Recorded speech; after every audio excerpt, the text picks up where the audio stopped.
rơ câu qua prê câu thầu bông già bà y mơ nam mô rơ câu prê thấu mơ già y lâm câu niên háng rơ ngô câu prê câu thấu mơ già chua qua tờ cụ lâm khoa nhau câu thấu ngà tôi y kiang ở qua kết đi kiang ngà yam mi chinh ta lại hờ tin yam mi chinh bơ ngài trơ đa yam mi chinh ta lại chẳng màng chinh là đời bình mây kia tôi yam mi bóp lại hốc mơ áo chinh ta lại á tốt bờ ni yam mi bóp đi pro bran chua yam mi ta lấy tiếp lòng la câu pre thao mưa yap y bộ tô lại tơ lệ tiếp pro câu pre thao bấn yap y bộ tô lại na nao rim rơi câu pre thao yol klon tình tơ cụ tuổi tôi chờ lan đi câu pre thao yol klon tình ngã tôi chờ quá giang bờ tan yam mi chinh ta lại hờ tin yap pi chinh bơ ngài trơ đa yam mi chinh ta lại chẳng bằng chinh lan rơi bình mây kia tôi yam mi bóp lại hốc mơ an chinh ta lại á tốt bờ ni yam mi bóp đi pro bran chua yam mi tờ lấy tiếp lòng la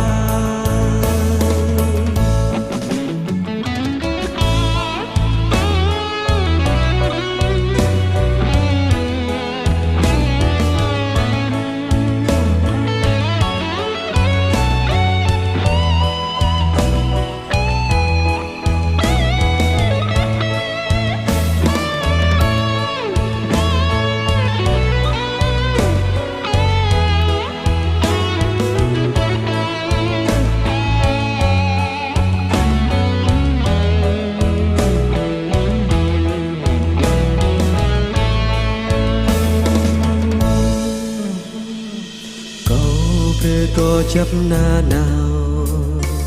amang gle tít tơ pa si có pre có tho hor kiang cơ prang ngà con cơ pran khang có pre có tho ngai thao ba yam nào chớp char cơ vai có pre có tho bờ lang yam mi kyong pra y chao pray yam mi chinh ta lại hà tin yam mi chinh bơ ngài trơ đa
rơ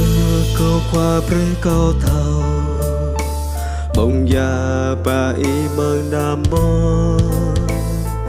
rơ câu pre thấu mưa già y lâm có niên háng rơ ngó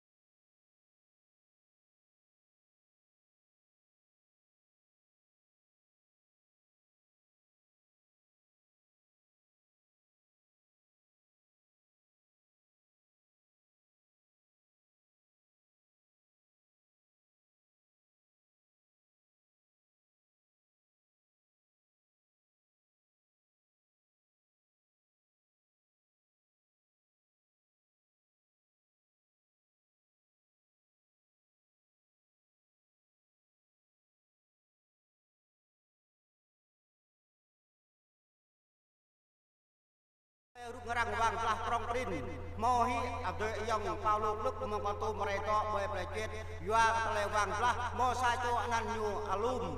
pegor bre ka bidam tra hướng đạo bidam tra je tôi lu tôi loh dong thôn anun oi ang tôi vương đinh tẹp xích và phun plah yo perkal betonok lusir tu tak aneh betonok gro nyam borok anan bing po klok yo perkal oi nim oi hie oi ong oi jip Hore nun mo po tuah amatuk po wailang sa junum thang tiên re po break yo bakal nun amang tu nun tahap loe pecit dom lui ya rung mongorok anun dong anak loe pecit mak sa junum neh bae kusir tu tak neh bae sang europ gyok mak sa nun anak loe di kitul poe wai hui wai kom tong ta mongorok anun oi antun kyang ka tua tu anak loe nau haram po sang maratha nam bemut hin gung plei ku Paulo tức pada nau tua tu ha poe anan ku oi rak oi pi mong thut har po trapat tu chu lu tua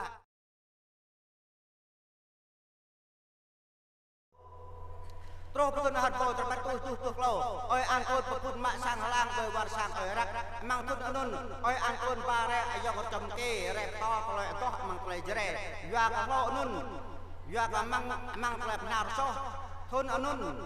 anak klei pecit war tanah yang mak sajulum kurang piak dong. War nun boy tonak sajulum tu tak aneh.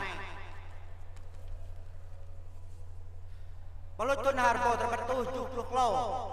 Anak loy gop jen kat khang oi antun susueh jen kat payu pengo yang ka mak sa junum prok badong terus putun harbo terpetuh 70 pak pepun mak sa junum oi antun yo yat mong futo ore mak sa junum anun hang anak loy gum mak prok anun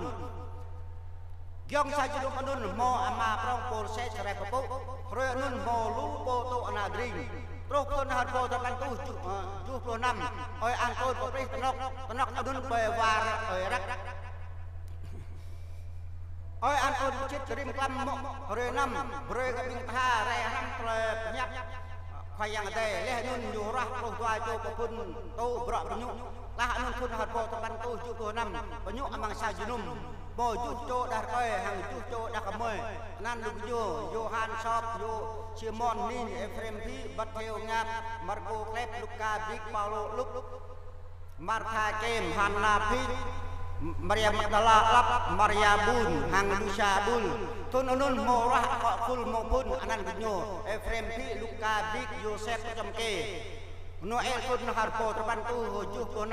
anak project to brok penyu tal dua mo to pu tua chu penyu be ya krong thun unun oi antun rahmat ami Maria Bubek kale soh pun jing bung bot wai lang kul dap project penol pan tua Terus tun harpo terpetuh 70 pan harpo terpetuh 80 anak project Luh lah dong thun nun rah to big pan brok kok full plong dong anan gunyo Luka Big Timothy Big Johan Boskoyi terus tun harpo terpetuh 6 oi antun popeh tenok dok sang junum tu tak aneh tun harpo terpetuh 6 oi antun pesit rib hore 6 kok full tumpoh plere ham parya bete blecet thun anun oi antun rko bong ama prong Petro Trần Thanh Trung cùng dru ở xoay họa và bình nghiệp họ full nào haram 106 tôn hợp bò tập ban tô pan pa po pam tu pan po terpan anak tiệt tu pro penyu lu lah tong terus tun hot po terpan tu terpan tu pa pri bing apan pro pa khul tong tong anan genyu Augustino rak Maxolino Maria Kobeak Joseph Mil thut anun po lu po cakak jua mong ama Petro tròn thay chung có phụ bơi thôn ơn của bung sang có tu pa ở trong ban bò bung sang có nuôi ban tu chu chu anak penyu ban tu pa chu chu anak ding ko chu thôn hạt bò trong ban tu rama có pleh ding apan pro full plong anan Luginyo Timote bok Baksimilo Juk Paulo Luk bung sang có tu 50 bò có nuôi ban tu rama anak penyu ban tu mau lu anak ding ko rama thôn ơn oi an ton rah tu pen ko sore rama po jua te tun re jing bung bot po web gang ke kawar pring oi an ton chit po pha po kwal mo pa kwal sa kwal pe ku tua kwal ya gre to kwal chi grung pa kwal ya tning thôn hạt po ban tu 35 honong ram mare te yo le tu charan glong ro po thôn hạt po ban tu ban pa pri bing apan pro ko khul prong anan yo Joseph Mil Philip Nireya ở Wisano Bình Bê Đa Dơ Bát Tô Lê của Bung Sang Hà Tu Pan Tô Toa Bô họ nuôi Pan Tu Pan Tô Pạ anak menyu Pan Tu 5 Châu anak Ding Tô Toa Châu thôn ở nơi oi an tôn Trốt Bình Mà Ngoe Yêu Lại Quẹ Nhụ Ngay Nha Bari Bukam Konol Doa Buju Pan Pan Hà Po Pan Tu Pan Tô Pan Và Bu có Bình Mà Ngoe bởi Giang Hà Rôi Linh Lang ngày một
kính mời Đức Cha, quý cha, quý tu sĩ nam nữ an tọa. Anh chị em đứng.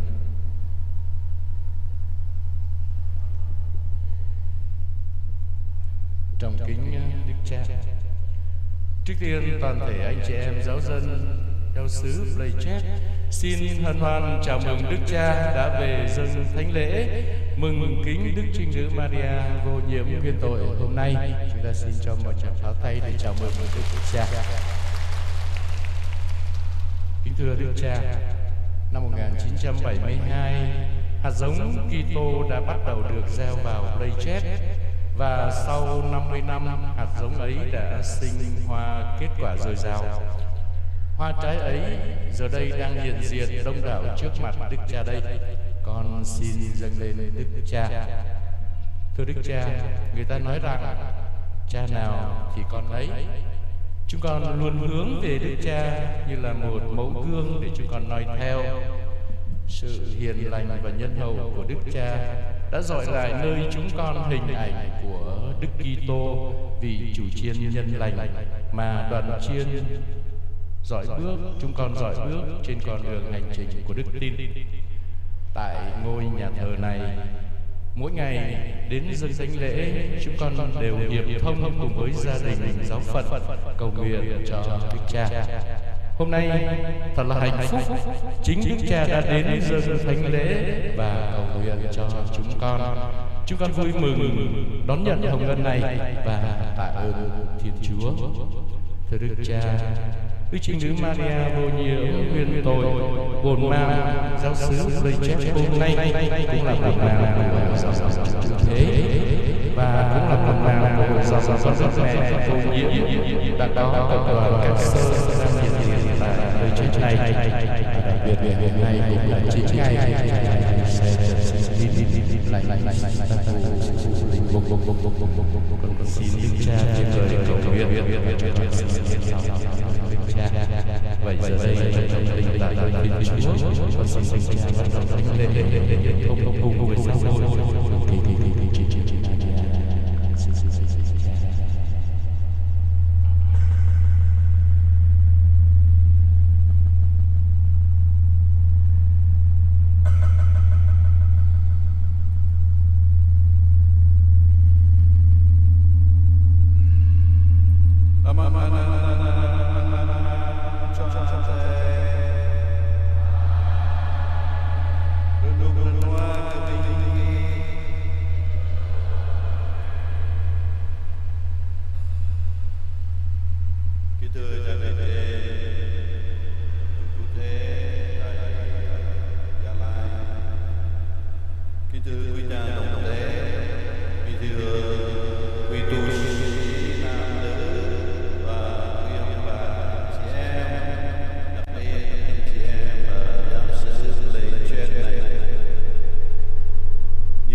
thì chúng ta có rất nhiều những lý do để chúng ta tạ ơn Thiên Chúa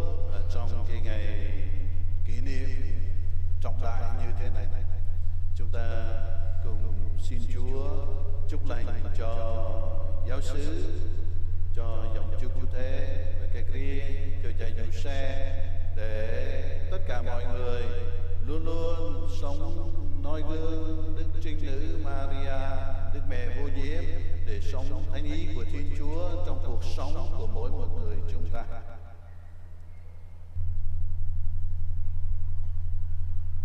Đời anai đời yong kran be tele so sat ta po kiang ke binta dui gop gan pepu ke pram maya cao per hai cao po ke khoai yang ma tu tiang cao so ramang ke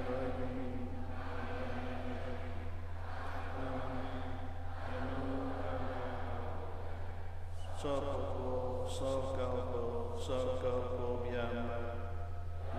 kundal kamu hingga jambaya angkiya yamaya yongga berkerau yang ada pinta rekau yang ada po terutla papwa berkelai so pinta hamba ta tru tetelai di pelong la.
sẵn một cung điện xứng đáng cho con Chúa giáng trần, khi làm cho Đức Trinh Nữ Maria khỏi mắc tội tổ tông ngay từ trong lòng mẹ. Chúa cũng gìn giữ người khỏi mọi vết nhơ tội lỗi, nhờ công nghiệp con Chúa sẽ chịu chết sau này. Vì lời Đức Trinh Nữ nguyện giúp cầu thay, xin Chúa cũng ban cho chúng con được trở nên công chính thánh thiện mà đón rước con Chúa là Thiên Chúa hằng sống và hiển trị cùng Chúa trong sự hợp nhất của Chúa Thánh Thần đến muôn thuở muôn đời.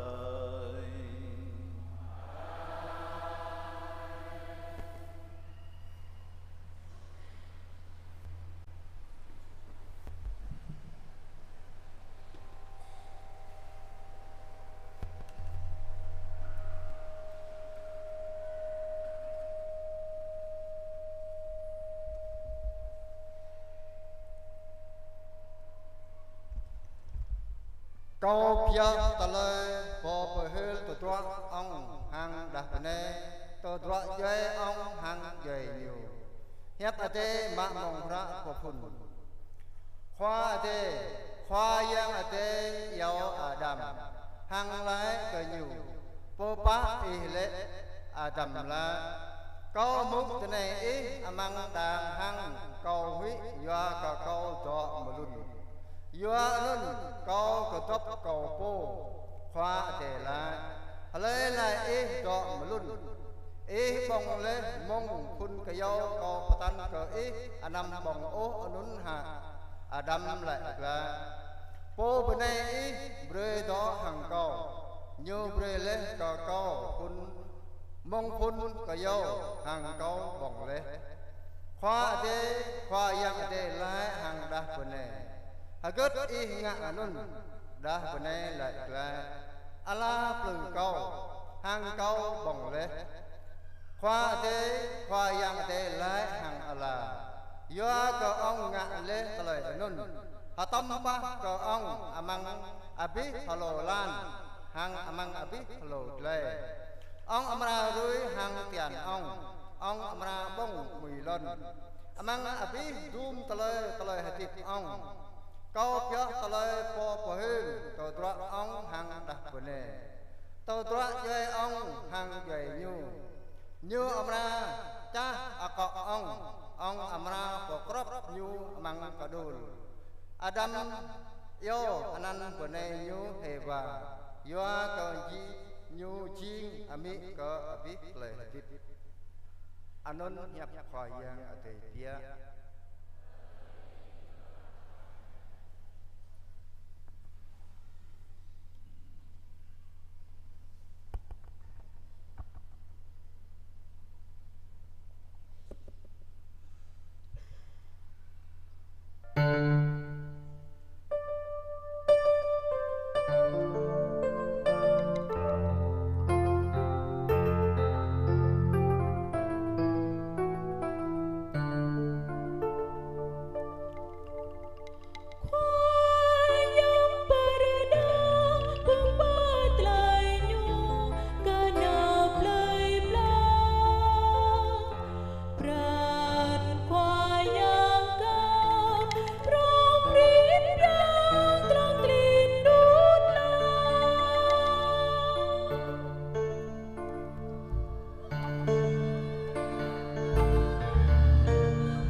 lê ta mang cô Cristo mừng lo cơ bờ chinh nghịch lon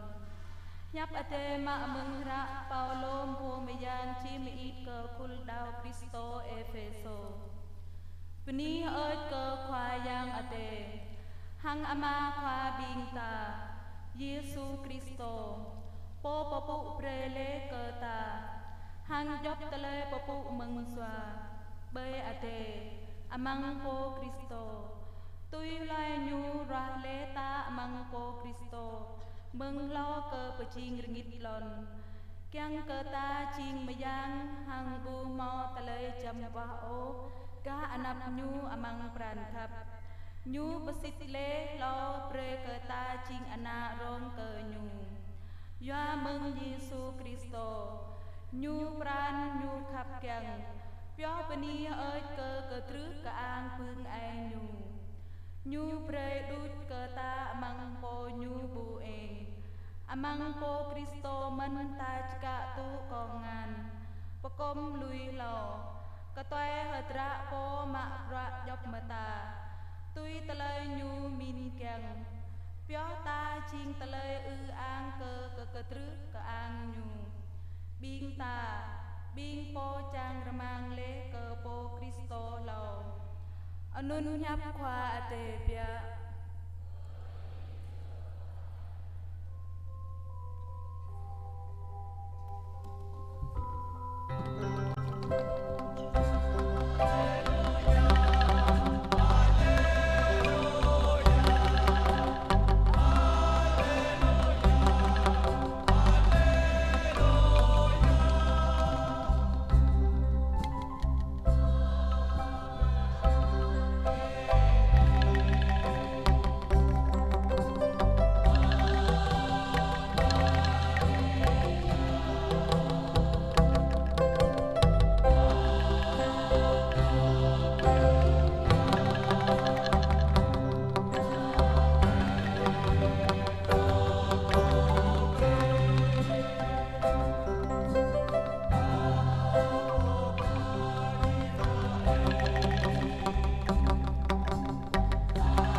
Tờ lời mà ác la bợm mướp rơi Giêsu Cristo khoa tuổi Luca po mơ giang.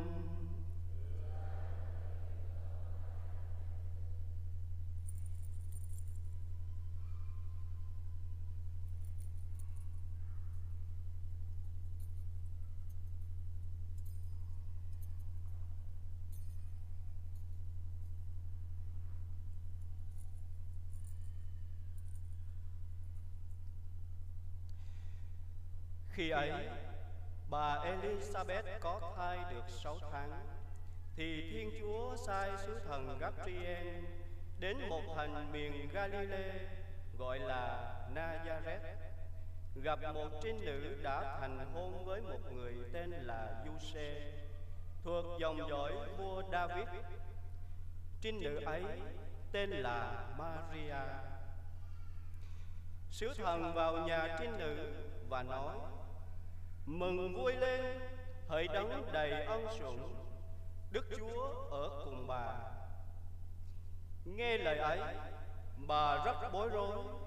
và tự hỏi lời chào như vậy có nghĩa gì. Sứ thần liền nói: Thưa bà Maria,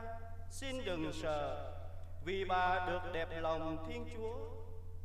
Này đây bà sẽ thụ thai, sinh hạ một con trai và đặt tên là Giêsu. Người sẽ nên cao cả và sẽ được gọi là con đấng tối cao. Đức Chúa là Thiên Chúa sẽ ban cho người ngai vàng vua David, tổ tiên người. Người sẽ trị vì nhà Gia-cốp đến muôn đời, và triều đại của người sẽ vô cùng vô tận.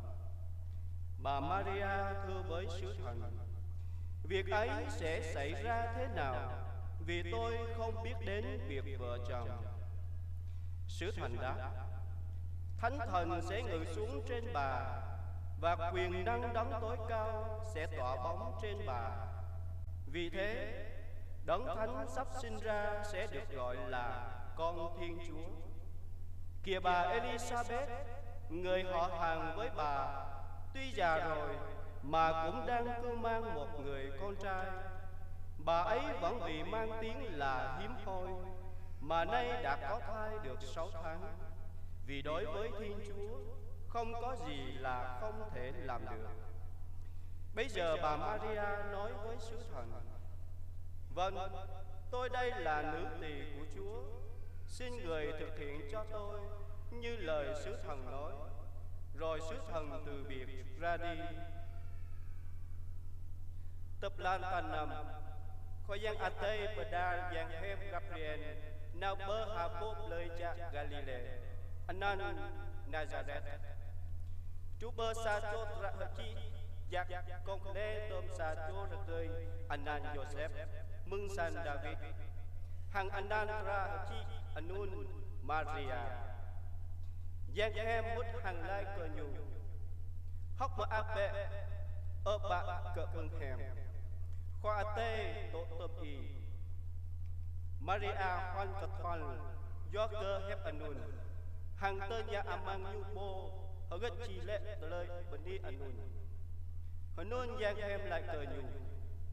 ơ Maria anh năm tuổi ô do cơ y mau bưng hem bởi khoa giác ate anh này y âm ra game amang trang y hàng tân keng sa cho anna đang được cười y âm ra bờ anna nhu Giêsu nhu âm ra chin yom prong âm ra mau anna pokotlong hàng khoa giác ate âm ra rơi nhu re patao David ama baton nhu âm ra ngã patao sang Jacob lòng là rồi nút nhu gít gây bù mau được ô Maria lại cợt nhàng hèm hiếm âm ra chin từ lời anh nôn do cợt cao bù thao được cười ô giang hèm đặt lại cờ nhù cho tay âm ra rơi bởi y hàm rang cờ thư bộ cật lông âm ra bờ tờ ui bởi y do ai nôn bộ tờ càng rơi mừng y chín bộ mày giang mau anh nạc gọi giang à thầy anh ấy Elizabeth gặp choai hàng y nhu game lên mừng xa cho Anna đã được cười gặp la tha rồi mà lê hàng đang ở đây chín lê lan tàn nằm cờ nhu bộ Aran lại ở này lào cờ gió ta hàng khoa giác tề bù mau gất ô nhu bu tuổi ngạ luôn Maria lại anh ấy cao bô ngạ na khoa tề trên bè cờ cao tuổi hẹp y lẽ anun giang hem lui nhu anun hẹp khoa tề bè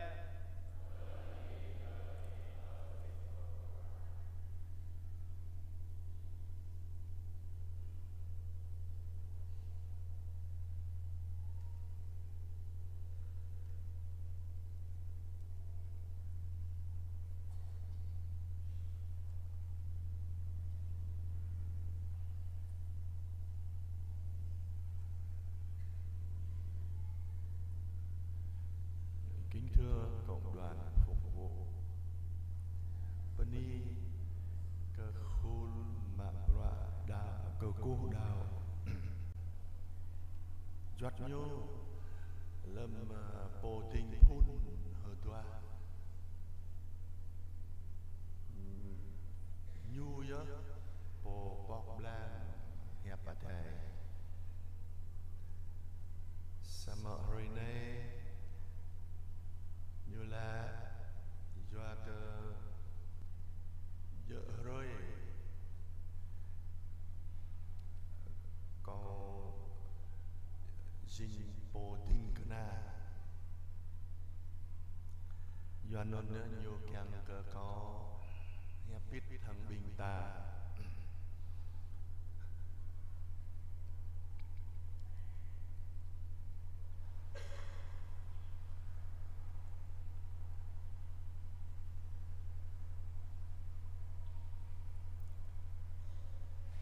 lâm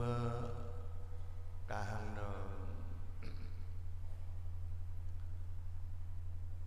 ơi bồn club và gồm ơi tài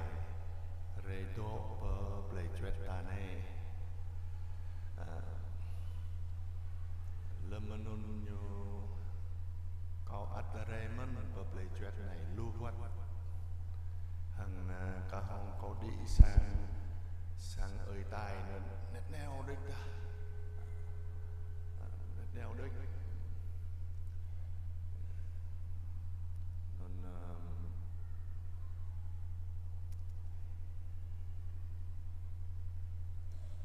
hàng có bố mân lâm ơi bồn xét rai dầu là popo sang sinum plei chuet ta lâm nun độ bữa này có ắt rê mân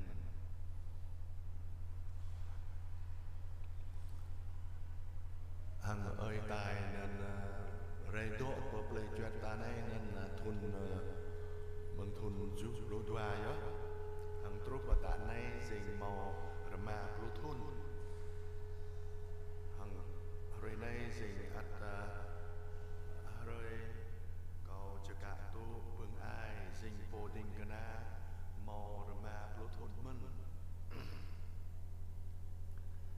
đùm binh bô rê rom hằng to lầm đi rê bờ lon cái tư chữ xem ta này dình tụi ta này độ hai chú chan có đi ơi tài dòng quân mà mau mà cả hàng rồi gồm dòng đàn ắt lẹ cả hàng ta lẹ bờ sáng ma ba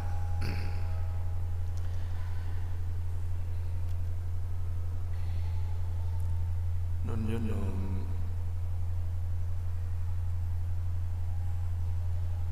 lẽ đừng lâm ơi tài như gạo lon tana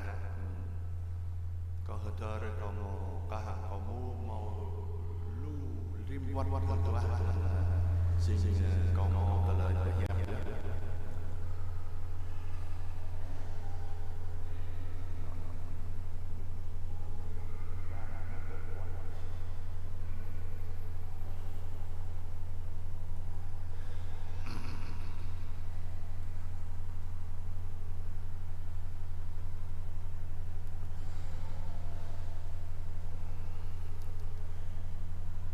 hàng có hơi thở rồi có màu măng rồi tum rồi ta còn nhiều lẽ rồi cái chú nó kêu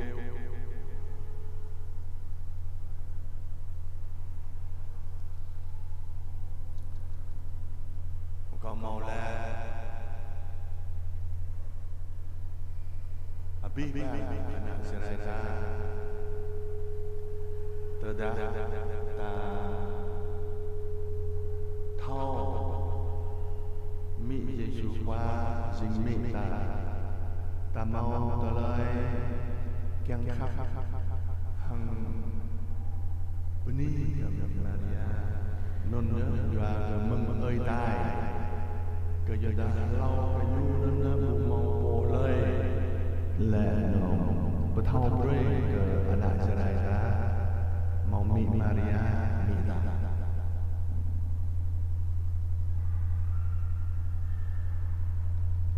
hàng xịt tôi nôn nhớ màu roa mạ lên mân mi Maria bubai kale sopun zing po gom po vây lắc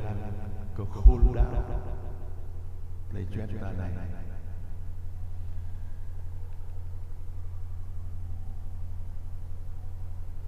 nó lấy càng măng phun tờ lời yêu la một tu càng yêu la cái tay nhiều bờ ngài hiam dinh ơi tai gò mình cả bình ta no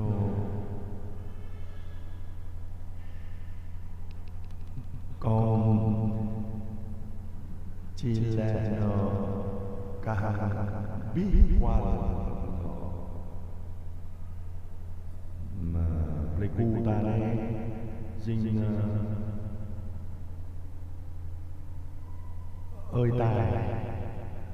cả hàng màu lẹ anh nôn nhớ khuôn bên thực cốt bên thực cốt nhiều hẹp tôi trả lời thì là chỉ là rơi mà lúc rơi choa để tuôn rễ hằng ơi tài cả hàng tôi gọi trả lời nó yêu lệ choa cái khu dưới này ta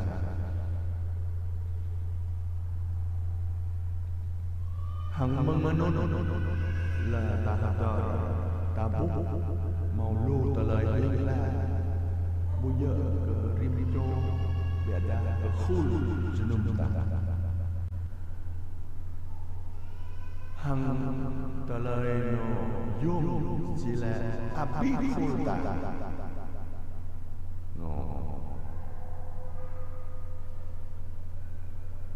rồi cười bữa nay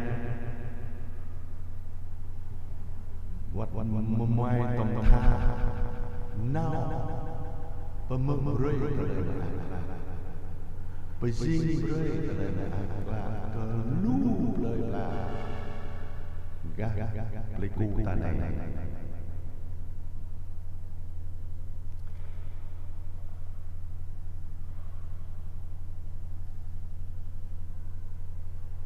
lẽ rằng ta thâu khăn mẹ Maria dinh mất sa cho khoa đây và đà nào doan đỡ ta nào rong hằng mẹ Maria nào rong ta anh nôn nhớ ta lời nó tôi lời đau bình ta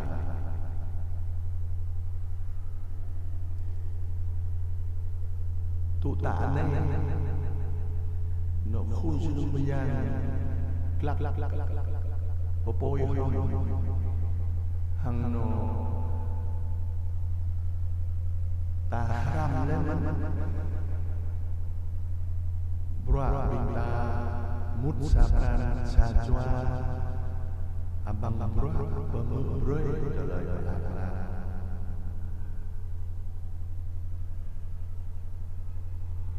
abi khul sunumya repat amang bra bơi trả lời là ta mút sa hằng cả yêu choa hằng ta thâu lệ lâm yêu choa chay nhớ khul sunum blum bóc lên mà lau cái mà bí bóc lên mang hàng nào và mưa rơi từ lời là bởi gì từ lời là cơ lâm mà nôn cả hàng dốc trà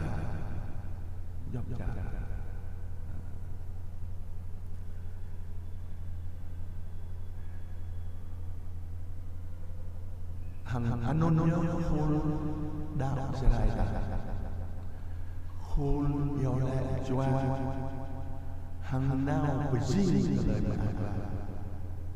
Rom Giêsu qua mẹ Maria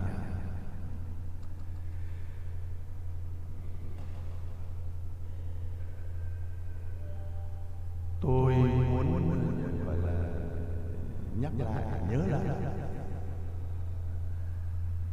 và điều này ở Plecheta thì cũng bắt đầu bằng giáo dân ông Paul Clark người Mana về đây và kết hôn với bà một người Sarai ở trong làng này, và chính ông cũng đã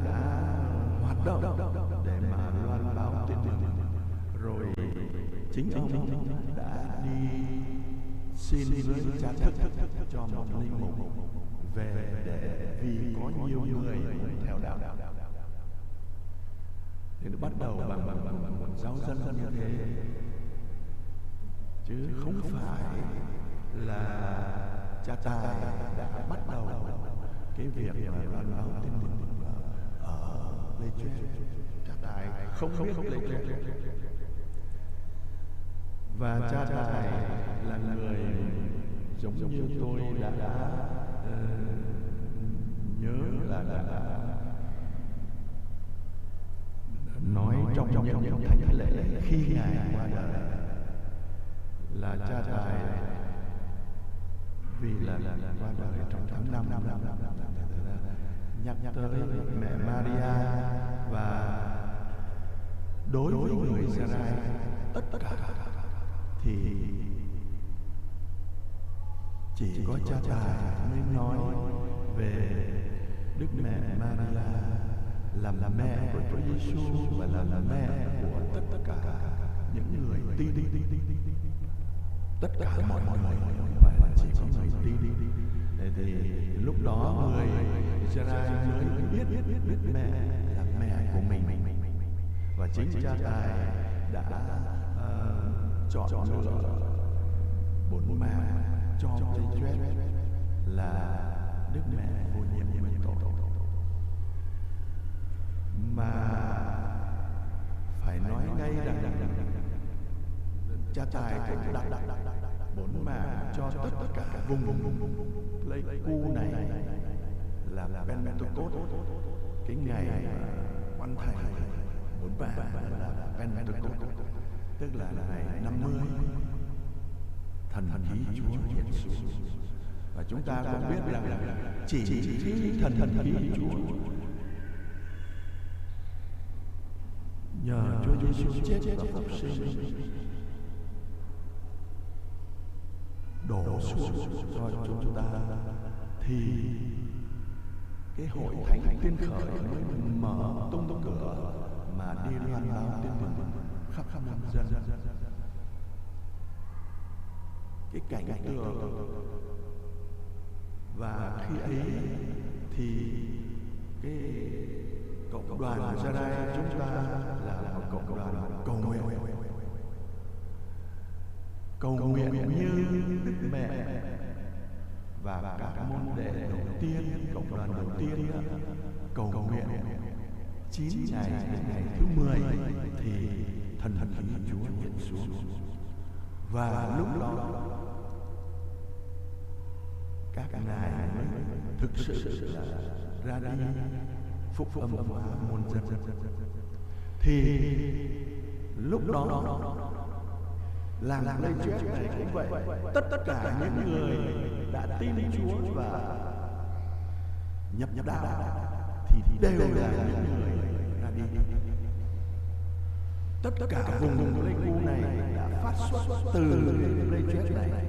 tất cả đều ra đi loan báo tin mừng, già trẻ lớn bé, biết chữ cũng như không biết chữ, và làng nào đón nhận tin mừng thì tất cả thành người thừa sai loan báo tin mừng. Đó là cái cảnh tượng mà ngày nay hội thánh đang muốn với cái năm mà chúng ta nói là hội thánh hiệp hành. Năm ngoái là chúng ta học tập ở cấp giáo phận, năm nay là ở cấp gọi là đại lục, các nước, các châu lục, rồi sang năm mới tập trung ở Vatican. Cái đó thì cái đó là cái mà tôi muốn nói lại để anh chị em nhớ mình đã trải qua Cái lúc đó, tức là lúc đó ai trong chúng ta đây, những người ở Pleiades, rồi những người ở Pleibomla, những người ở tất cả mọi nơi, làng nào cũng vậy, đều ra đi hết, đều nghĩa là có cái lòng mà loan báo tin mừng, đều là thừa sai, tất cả hội thánh là thừa sai. Và chúng ta cũng nói luôn Đức Mẹ Maria là một môn đệ thừa sai. Thừa sai khi mà đón nhận tin mừng thiên thần báo tin, thì sau đó trong thần khí của Chúa, Đức Mẹ liền ra đi đến với nhà bà Elizabeth, không phải chỉ vì cái tấm lòng thương mến đâu, nhưng mà là thúc đẩy bởi thần khí của Chúa. Vì Đức Mẹ đến tới nhà bà Elizabeth vừa ngỏ lời chào thì cả nhà được tràn đầy thần khí. Và công của gọi là sứ vụ là mục đích là để truyền thần khí, như Chúa Giêsu đã làm, như Đức Mẹ đã làm, như Hội Thánh đã làm. Chúng ta ngày hôm nay không làm thì không đúng với lại cái sứ vụ mà Chúa Giêsu muốn kêu gọi chúng ta. Nên nhớ có đó rồi cái bình ta, anh luôn nhớ tờ lời đạo bình ta. Doan luôn nhớ tạm đạo kém cái gì tờ lời đạo cái bi bạc mình hằng tờ lời luôn đuôi dính cái non có lâm ta yêu lệ măng chua tôi tôi khôn cho nó bông lung lâm nhập tôi măng sang tôi nước rong mình Maria hằng bi bạc mình nuôi yêu lệ măng tuột rồi hằng cao măng non đâm bình cái nhiều tự cũ hằng bóc măng mồ hôi ta nào có mơ rơi lại bữa ăn có bố bởi dọc đi tu tạ này càng cầu tui lệ có bố ta có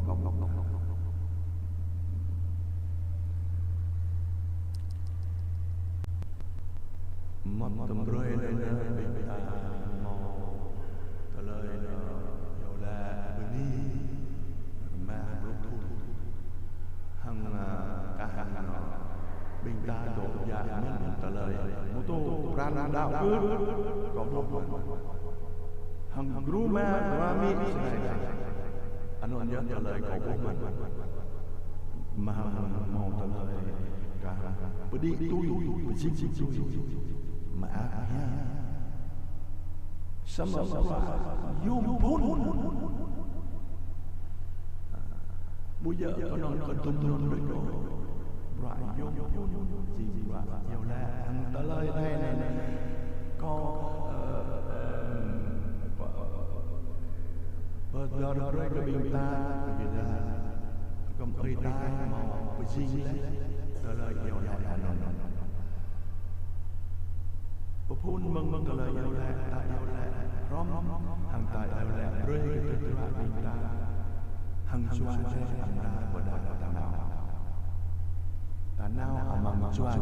tôi mà bây giờ là tôi pran xoa ta bộ biết tôi xoa này nên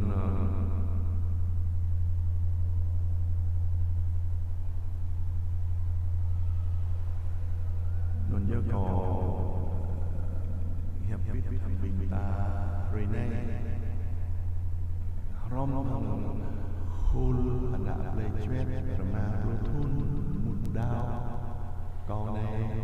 ada mang thằng bini cái bình Maria rồi còn tôi xin bồ đi cầm ma đinh cái na trốt rồi này màu mà Proton lại hằng có xin bồ gom tức rồi amang khul bình bố re choa lon từ chữ xem ta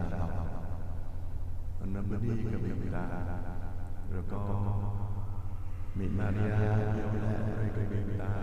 kèm cả tàng màu bạ lẽ để choa chạy hàng rồi câu choa chạy rồi rút bình ta nào ngã vòng từ cái này cái Giêsu qua tờ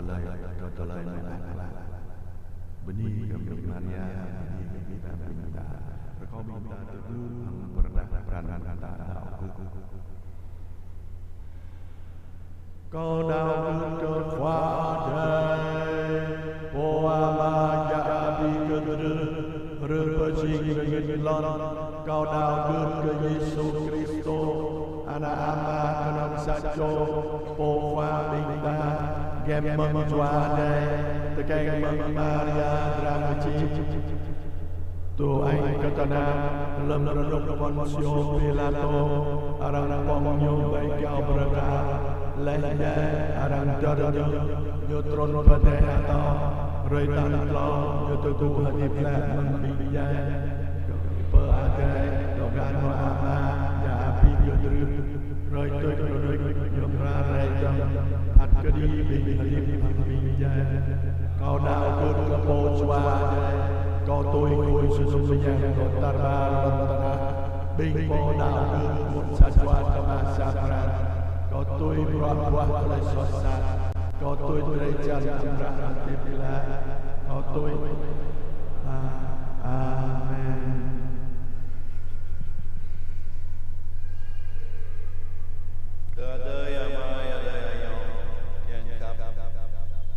Bài tờ lời son chinh sa mang pa bương ai phara ya phayang ade bray kamiam Maria nhu besit lai tờ lời anun lam nhu bu bay bing ta mut from bani her phayang ade hang baya di be tờ lời yao lai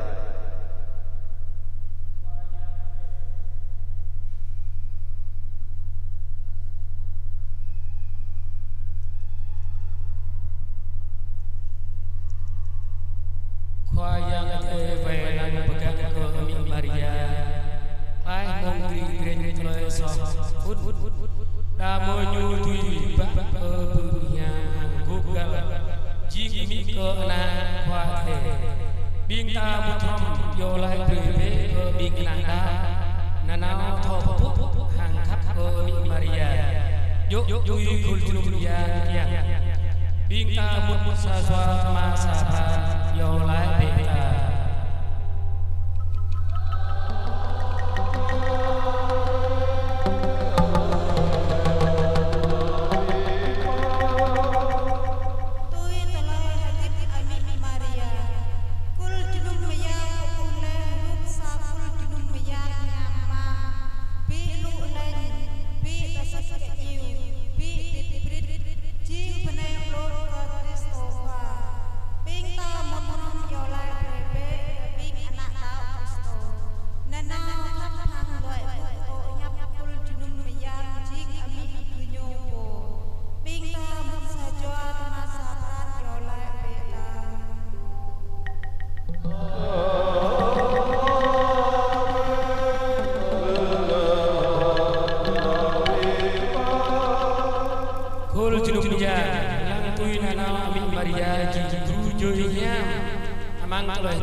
Maria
mai kami mai sajo ami yang la chop che brai kami bing gamai thau khap kenyu kami prang cho hang yer tie ga ngui dum dum talai yu to pata kami gamai bing mai yang lai kenang bai Kristus và bing mai. Hãy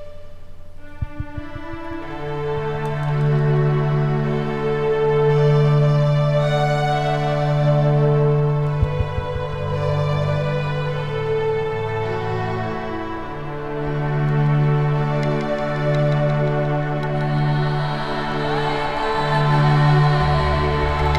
Gõ để không bỏ lỡ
Kapkachaka tu bra doa cao thân di bây giờ.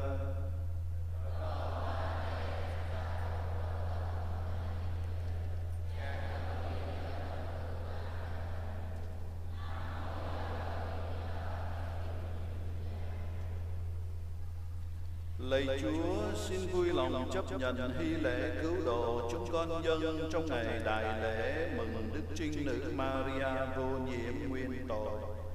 Chúa đã ban ơn gìn giữ người khỏi mọi tỳ ố. Xin cũng nghe lời người chuyển cầu mà cho chúng con thoát khỏi vòng tội lỗi. Chúng con cầu xin nhờ Đức Kitô Chúa chúng con. Qua thầy đoàn ghi Puti be abi pranjwata Bani beta ke qua đây qua yang ở đây vinta. Lạy Cha Chí Thánh là Thiên Chúa toàn năng hằng hữu, chúng con tạ ơn Cha mọi nơi mọi lúc. Thật là chính đáng phải đạo và sinh ơn cứu độ cho chúng con. Cha đã gìn giữ Đức Trinh Nữ Maria khỏi mọi vết nhơ nguyên tội. Cha đã cho người được đầy ân sủng để người xứng đáng làm mẹ của con Cha. Nơi người, Cha đã phác họa hình ảnh một hội thánh rất xinh đẹp, không tỳ ố, không vết nhăn, là hiền thê của Đức Kitô. Thật vậy, Đức Trinh Nữ rất thanh khiết, sẽ sinh hạ cho nhân loại một người con là chiên vẹn toàn, đấng xóa tội trần gian. Cha đã chọn người giữa môn một để người chuyển cầu và nêu gương thánh thiện cho dân Cha. Vì thế hiệp với các thiên thần và các thánh, chúng con vui mừng ca ngợi Cha và tung hô.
con dâng lên Chúa bánh trường sinh và chén cứu độ để tạ ơn Chúa, vì Chúa là đương cho chúng con được xứng đáng hầu cận trước tôn nhang và phụng sự Chúa.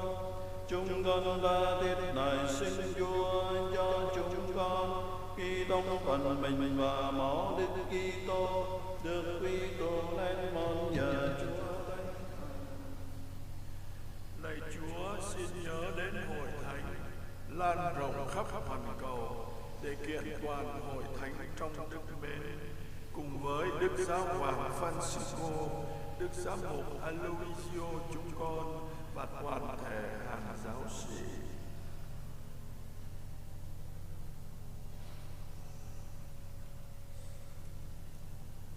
Xin Chúa cũng nhớ đến anh chị em chúng con đang an nghỉ trong niềm hy vọng sống lại, và mọi người đặc biệt các bậc tổ tiên, ông bà, cha mẹ và thân bằng quyến thuộc chúng con đã đi trần trong tình thương của Chúa. Xin cho hết thảy được vào hưởng ánh sáng tôn nhan Chúa.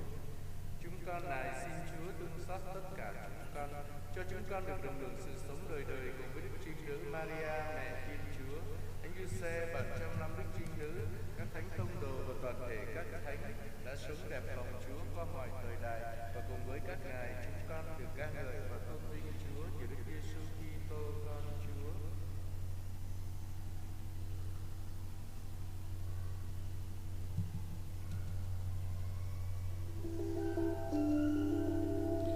Kena bayu boya, ram tam yu boya, amayu boya, amibang berpa, ambaliya langkai wayang ade, o amaka judula, saram tompo chwade, truranu, trurana, la.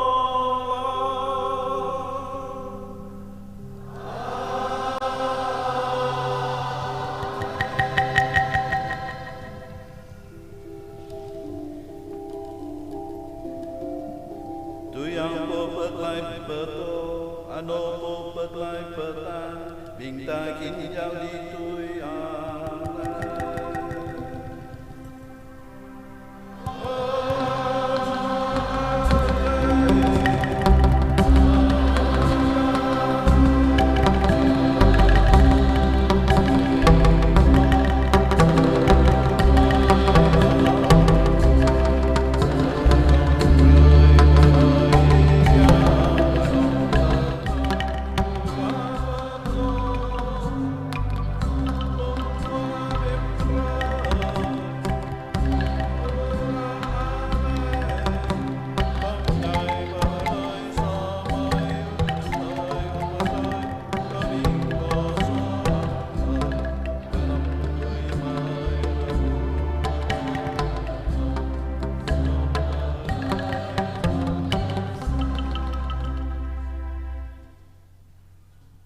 Lạy Chúa, xin cứu chúng con khỏi mọi sự dữ.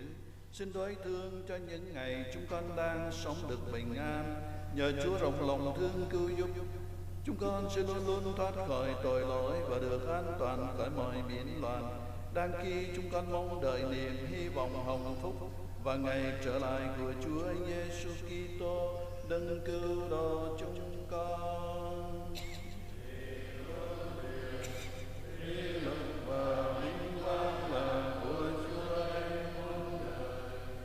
Lạy Chúa Giêsu Kitô, Chúa đã nói với các tông đồ rằng Thầy để lại bình an cho các con. Thầy ban bình an của Thầy cho các con. Xin đừng chấp tội chúng con, nhưng xin nhìn đến đức tin của hội thánh Chúa. Xin đoái thương ban cho hội thánh được bình an và hợp nhất theo thánh ý Chúa. Chúa hằng sống hằng trị muôn đời.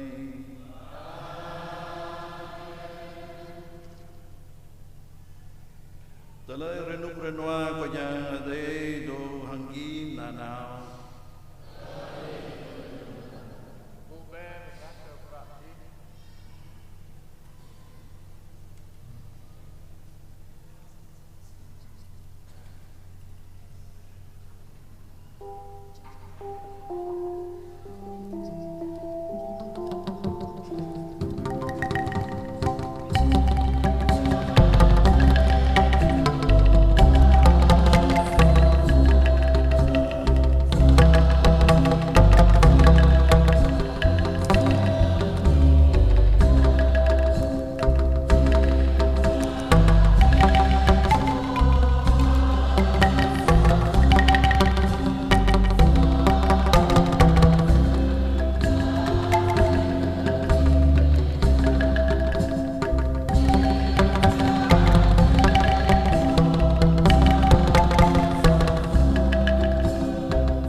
Anai anatiu kwayang ade, anai pobak buat lisau satendana, mengapai yang ade ratai bongwang manatiu.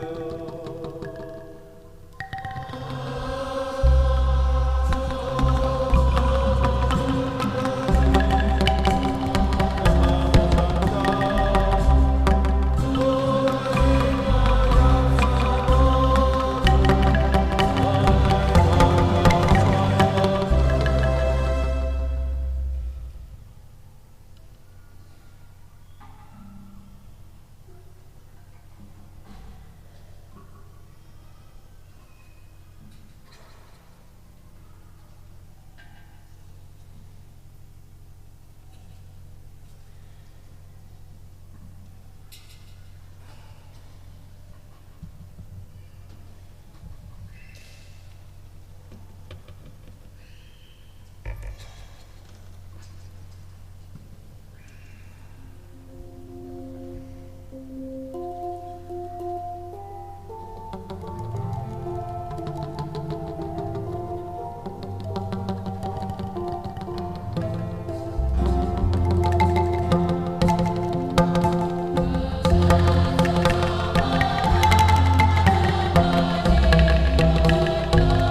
ta dâng lời cầu nguyện.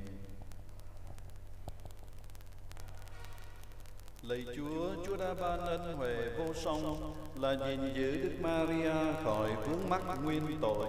Xin cũng cho thánh lễ chúng con cử hành chữa lành mọi thương tích nguyên tội còn để lại nơi chúng con. Chúng con cầu xin nhờ Đức Kitô Chúa chúng con. Chúng con trân trọng kính mời Đức Cha cùng quý cha, quý nam nữ tu sĩ và quý khách ngồi. Anakun tịnh độ, Anakun đứng. Sau đây một vị đại diện của cộng đoàn sẽ có đôi lời tri ân Đức Cha cùng quý cha, quý nam nữ tu sĩ và quý khách.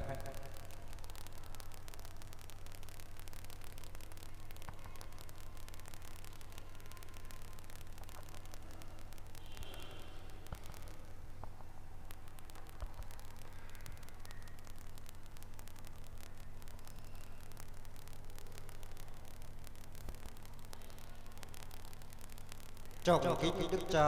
Aloysio, kính thưa cha quản miền Gia Lai, quý cha bề trên, quý cha đồng tế, kính thưa quý tu sĩ nam nữ, quý ban chức việc giáo hạt và các giáo xứ cùng toàn thể cộng đoàn. Hôm nay thật là niềm vui lớn lao cho toàn thể giáo xứ Lê Tuyết chúng con. Chúng con cảm nghiệm sâu sắc tình thương của Chúa ban cho giáo xứ chúng con ngay từ buổi đón nhận tin mừng và suốt hành trình 50 năm qua. Trọng kính Đức Cha, hôm nay giáo xứ chúng con hân hoan vui mừng vì được cha của giáo phận thương về chủ sự thánh lễ tạ ơn. Mừng kính Đức Trinh Nữ Maria vô nhiệm nguyên tội bổn mạng giáo xứ và cầu nguyện cho chúng con nhân dịp mừng kỷ niệm 50 năm được đón nhận tin mừng. Chúng con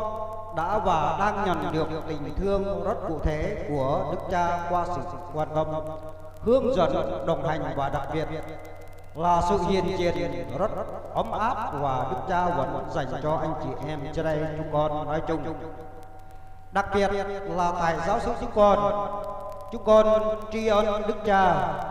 và cầu xin Chúa ban sức khỏe, bình an và niềm vui trong sứ vụ mục tử của Chúa Cha. Kính xin Đức Cha thương cầu nguyện cho chúng con để chúng con lớn mạnh trong đức tin, đời lòng kính mến Chúa và sẵn sàng ra đi loan báo tin mừng. Kính thưa cha quản biển, quý cha bề trên, quý cha đồng tế, chúng con vui mừng vì thấy rằng chúng con được thương mến qua sự hiện diện rất độc đáo của quý cha nay đây. Chúng con đã nhận được hạt giống tin mừng và lời chứng sốc đồng từ chính sự hy sinh, lời rao giảng và cả đời sống của các cha ngay từ buổi đầu đến với chúng con. Và hôm nay sự kế tiếp của lời chứng tin mừng ấy vẫn đang được loan báo qua sự hiện diện gần gũi của quý cha. Chúng con rất biết ơn và xin Chúa ban cho quý cha lòng nhiệt thành, sự nhẫn nại và yêu thương để ở với chúng con.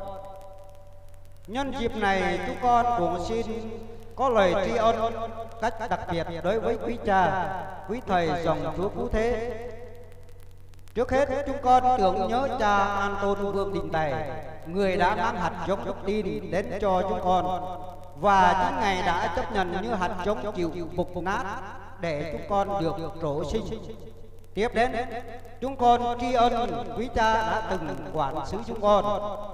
Ama Bartolomeo Nguyễn Đức Thịnh, Giuse Trần Sĩ Tín và Ama đặc trách Phaolô Nguyễn Đình Thi, Ama Doan Bautista Lê Minh Trí, Ama Marco Bùi Duy Chiết, Ama Hoàng Quý Ân. Chúng con biết quý cha đã đến với chúng con bằng tất cả tình thương và trách nhiệm. Tuy nhiên cũng xin lỗi quý cha vì đã biết bao lần chúng con đã chưa vâng nghe những lời dạy, những hướng dẫn của quý cha. Cách đặc biệt chúng con tri ân cha xứ đương nhiệm Cha Giuse Trần Minh Chính, những năm qua, cha đã lo lắng và xây dựng các nhà nguyện trong các làng thuộc giáo xứ Tây Tuyết, để bây giờ mỗi làng đều có nhà cầu nguyện, có nơi dâng lễ xứng hợp, để có được niềm vui hôm nay trong sự hiệp nhất của cả giáo xứ. Cha đã vất vả nhiều để sắp xếp và chuẩn bị. Chúng con cảm ơn cha và hứa sẽ tiếp tục cộng tác với cha để xây dựng gia đình giáo xứ lớn mạnh trong đức tin và sự hiệp nhất. Sau nữa, chúng con xin cảm ơn quý cha, quý thầy trong dòng Chúa Cứu Thế đã từng hiện diện với chúng con qua các nhiệm vụ khác nhau trong suốt hành trình 50 năm qua. Nguyện xin Chúa ban cho và mỗi tu sĩ luôn trung tín trong đặc sủng và lòng yêu mến người nghèo. Xin quý cha, quý thầy ở với chúng con luôn. Kính thưa quý tu sĩ nam nữ, quý thầy, quý sơ đã sống giữa chúng con như những người bạn, những người đồng hành và trợ giúp chúng con trong đời sống đức tin cũng như những khó khăn thường ngày. Chúng con cảm ơn vì lời chứng sống đồng trong chính đời sống thánh hiền mà quý thầy, quý sơ đã cho chúng con thấy niềm hy vọng đích thực. Xin tiếp tục cầu nguyện và đồng hành với chúng con. Kính thưa quý ban chức việc giáo hạt và các giáo xứ, cùng đại diện các hội đoàn và quý khách gần xa. Trong suốt hành trình 50 năm qua, hạt giống tin mừng được gieo cho đến ngày hôm nay. Chúng con đã luôn nhận được sự hỗ trợ, công tác gần gũi của quý vị, đặc biệt trong những năm gần đây. Quý vị đã cho chúng con thấy mình thuộc về một xã hội của Chúa Kitô, một gia đình giáo phận không phân biệt kinh Israel. Chúng con vui mừng được cộng tác và cũng được lớn lên trong cùng một sứ mạng xây dựng hội thánh Chúa lớn mạnh trong đức tin và lòng mến.